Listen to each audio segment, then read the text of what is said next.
Mafia সরকার এবং মাফিয়াদের প্রধান যদি কেউ এদেশে থেকে থাকে তাহলে one and only mister Tarique Zia. বিরোধীরা কথা বলার সুযোগগুলো আসলে কেন পাচ্ছে? স্বচ্ছতার কি কোনো অভাব আসলে রয়েছে কিনা?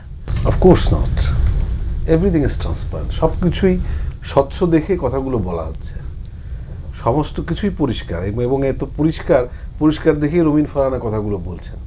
এগুলো যদি অন্ধকারে রাখা হতো তাহলে কেউ কথা বলতে পারতো না, বুঝতেও না। সবই ওপেন টু অল। রবিন ফারহানার একটা কথার আমি একটু জবাব দিচ্ছি। রবিন ফারহানা এই সরকার মাফিয়া সরকার, এই কথাটা জবাব দিতেই হবে। কেননা মাফিয়া সরকার এবং মাফিয়াদের প্রধান যদি কেউ এদেশে থেকে থাকে তাহলে one and only mister Tarique Zia.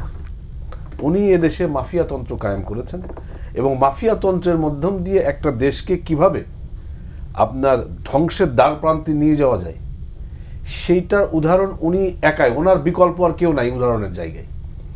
বাংলাদেশের সমস্ত সিস্টেমকে ধ্বংস একা হাতে করেছেন। যেখানে দ্বৈত শাসন ব্যবস্থা উনি চালু করেছিলেন, এক হাওয়া ভবন আর এক প্রধানমন্ত্রীর ভবন। এই দ্বৈত শাসন ব্যবস্থায় দেশটা যে কখন কোন দিকে কে কিভাবে চালিয়েছে এদেশের মানুষ কোনোদিনই বুঝতে পারে নাই। কখনো 10 ট্রাক অস্ত্র, কখনো কাউকে আপনার বোমা মেরে উড়িয়ে দিতে হবে, কখনো পাবলিক জনসভায় জনপ্রিয় নেতাদেরকে হত্যা করতে হবে। কেউ বিচার চাইতে পারেনি, কোর্টে যাওয়া দূরের কথা, বিচার তো পাওয়া আরো অনেক দূরের কথা ছিল।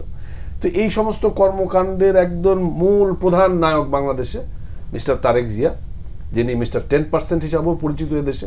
ওনার বন্ধু মামুন এবং তার ভাই হাফিজের মধ্য দিয়ে সমস্ত কর্মকাণ্ডগুলো চালিয়ে এখন উনি পলাতক, দেশের বাইরে আছেন। উনি হচ্ছেন এদেশের মাফিয়ার প্রথম এবং প্রধান ম্যান এই দেশে। অতএব বাংলাদেশ আওয়ামী লীগ এই রাষ্ট্রকে পরিচালনার জন্য সঠিক এবং ঠিক মতো চালিয়ে যাচ্ছে।